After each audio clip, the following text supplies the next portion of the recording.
एक बार उस समय के मगध सम्राट अजातशत्रु गौतम बुद्ध के पास आए और बोले, बुद्ध, आपसे मिलने से पहले मैं एक निर्दयी और खूंखार सम्राट के रूप में प्रसिद्ध था। लोग मेरा नाम सुनते ही वैसे कांपने लगते थे।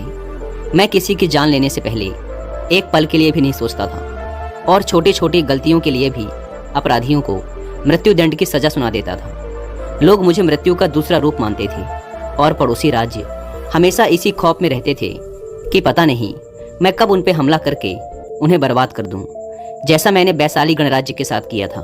कोई भी राज्य मेरे खिलाफ षड्यंत्र रचने या मगध पे हमला करने के बारे में सोच भी नहीं सकता था। लेकिन मैं जब से आपकी शरण में आया हूँ और आपके अहिंसा के विचारों को जीवन में अपनाया है, तब से लोगों के बीच मेरा भय बिल्कुल ही खत्म हो गया है।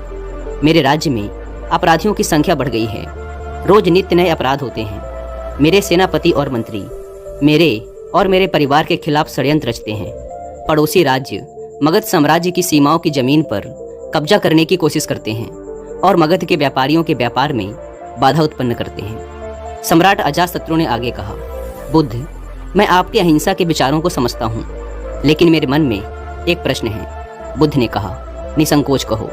अजातशत्रु ने कहा, एक राजा का कर्तव्य है कि वो अन्याय के खिलाफ युद्ध करे, अपने राज्य के नियमों का प्रजा से सख्ती से पालन करवाए, लेकिन इसमें अहिंसा होगी, लोगों को दुख दर्द होगा, खून बहेगा।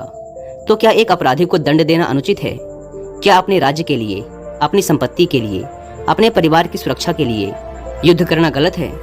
बुद्ध ने कहा, अजातशत्रु, इस प्रश्न का उत्तर देने से पहले मैं तुम्हें एक कहानी सुनाना चाहता हूँ। एक बार की बात है, एक गांव में एक बहुत ही विषैला सर्प रहता था। उसने ना जाने अब तक कितने ही लोगों को काट कर मौत के घाट उतार दिया था।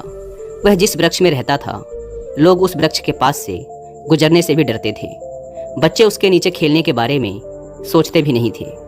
फिर एक दिन उसी रास्ते से एक भिक्षु गुजरा और आराम करने के लिए उसी वृक्ष के नीचे बैठ गया। भिक्षु को बैठा देख सर्प उसे काटने के लिए नीचे आया, लेकिन सर्प को आता देख भिक्षु तनिक भी नहीं घबराया। वह पूरे शांत चित्त के साथ वहीं बैठा रहा। यह देख सर्प को बड़ा आश्चर्य हुआ। वह अपनी जीभ बाहर निकालते हुए बोला, मैं एक बहुत ही जहरीला सर्प हूँ, क्या तुम्हें मौत से डर नहीं लगता? भिक्षु ने कहा, मैं जीवन और मृत्यु से ऊपर उठ चुका हूँ, अब मुझे किसी भी चीज से डर नहीं लगता। भिक्षु ने सर्प को उपदेश दिया कि जो तुम कर रहे हो वो हिंसा है। तुम्हारे काटने से लोगों को बहुत पीड़ा होती है और कई बार तो उनकी मृत्यु भी हो जाती है। भिक्षु की बातें सुन सर्प के अंदर वैराग्य जागा।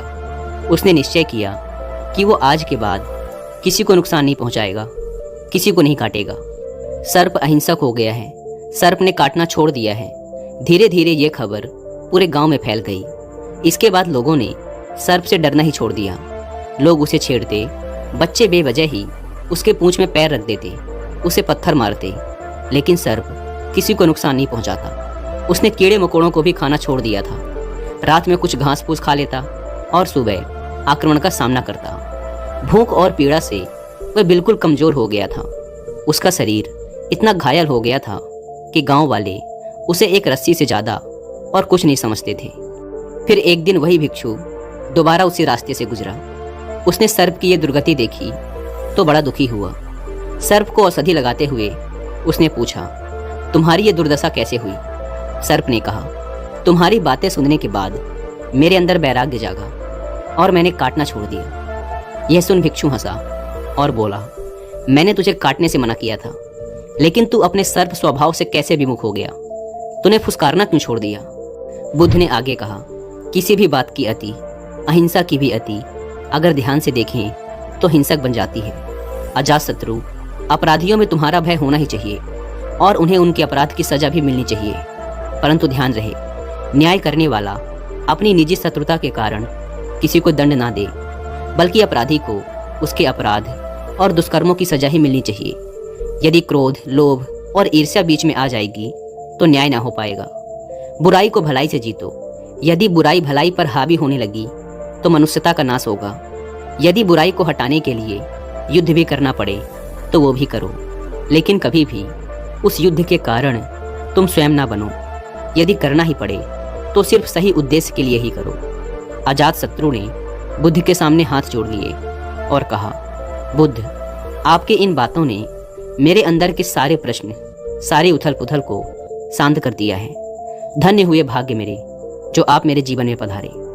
इसके बाद अजातशत्रु बुद्ध से आज्ञा ले राजमहल वापस चले जाते हैं। दोस्तों, अब बात करते हैं कि आखिर अच्छे लोगों के साथ ही बुरा क्यों होता है। तो इसका उत्तर सर्प और भिक्षु की कहानी में ही छुपा है, जिन्हें लगता है कि वो अच्छे इंसान हैं क्योंकि वो सबकी बात मानते हैं, लोगों को खुश रखने की कोशिश करते हैं, हमेशा खुद ही कॉम्प्रोमाइज़ कर लेते हैं, सबकी मदद करते हैं, किसी को भला बुरा नहीं कहते, किसी पर गुस्सा नहीं करते। तो असल में ऐसे लोग अच्छे नहीं बल्कि कमज़ोर और बुज़दिल होते हैं, क्योंकि ऐसे लोग सच के साथ खड़े रहने से डरते हैं। वो लोगों की नज़रों में अच्छा बनने और लोगों से अपनी तारीफ सुनने की कोशिश में गलत होता देखते हुए भी चुप रहते हैं, क्योंकि उन्हें इस बात का डर रहता है कि अगर मैंने उसके खिलाफ बोल दिया तो उससे मेरे संबंध खराब हो जाएंगे, मैं उसकी नज़रों में एक अच्छा इंसान नहीं रह जाऊंगा। ऐसे लोग अच्छा बनने की कोशिश में लोगों की हाँ में हाँ मिलाते रहते हैं, उनकी चापलूसी करते रहते हैं। ये कभी भी अपने अधिकारों के लिए डटकर लड़ नहीं पाते और हमेशा ही खुद की तरफ से कॉम्प्रोमाइज़ कर लेते हैं और फिर लोगों से कहते फिरते हैं कि मुझे संतुष्टि है, मेरे अंदर धैर्य है, इसीलिए मैं पीछे हट गया। लेकिन असल में ऐसा कुछ नहीं होता। ये बस अपनी बुज़दिली को ढकने और लोगों से सहानुभूति पाने के लिए ये गाना गाते फिरते हैं। ऐसे लोगों को लगता है कि इनकी ऐसी आदतों से लोग इन्हें पसंद करते हैं, इन्हें अच्छा इंसान समझते हैं, इनकी इज्जत करते हैं। लेकिन असल में ऐसा कुछ भी नहीं होता। लोग भले ही इनके मुंह पर कुछ ना बोले, लेकिन समझते सब हैं कि ये इंसान बुज़दिल और कमज़ोर है, ये अपने विचारों का पक्का नहीं है। और जब भी परिवार व समाज में किसी साहसिक और बड़े कामों को करने का समय आता है तो ऐसे लोगों को हमेशा पीछे ही रखा जाता है, इन्हें कोई नहीं पूछता। ये बस अपने आप में ही अच्छे बने फिरते हैं। तो फिर एक अच्छा इंसान है कौन? एक अच्छा इंसान वो है जो विनम्र तो है लेकिन गलत के आगे नहीं झुकता। वो कंप्रोमाइज़ भी करता है लेकिन अपने अधिकारों के लिए डटकर खड़ा भी रहता है, जिसके अंदर सच को सच और झूठ को झूठ बोलने की हिम्मत है। वो बस किसी को खुश करने और उसकी नज़रों में अच्छा बनने के लिए उसकी चापलूसी नहीं करता। उसे इस बात से फर्क नहीं पड़ता कि लोग उसे अच्छा कहेंगे कि खराब। उसे किसी की राय से फर्क नहीं पड़ता, क्योंकि वह जानता है कि वह कौन है। उसे किसी से अच्छा इंसान होने का सर्टिफिकेट नहीं चाहिए। वो बस जो सही है और ज़रूरी है वो करता है और खुश रहता है। श्रीमद् भगवद गीता में भगवान श्री कृष्ण ने अर्जुन से कहा था कि जब तक संभव हो सके तो माफ़ कर दो, लेकिन अगर सामने वाला फिर भी ना माने और तुम्हारे धैर्य को तुम्हारी कमजोरी समझ ले, फिर तुम्हें उससे लड़ने से भी पीछे नहीं हटना है।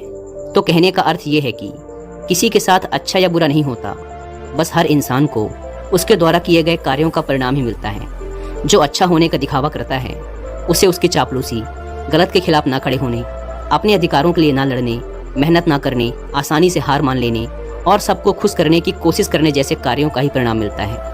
और जो स्पष्टवादी है, मेहनती है, जिसमें रिस्क लेने की हिम्मत है, जो खुद में भरोसा करता है, उसे उसके कर्मों का परिणाम मिलता है।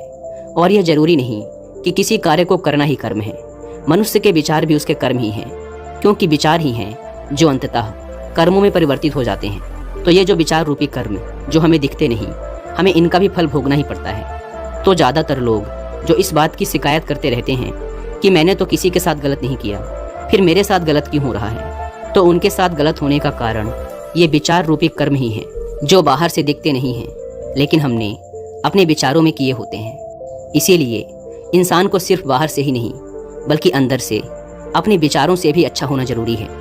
और जो ऐसा है वो कभी भी अपने भाग्य को नहीं कोसता कि मेरे साथ ही बुरा क्यों हो रहा है, बल्कि वो अपने हर परिस्थिति की जिम्मेदारी खुद लेता है। दोस्तों, उम्मीद है कि आपको वीडियो पसंद आई होगी।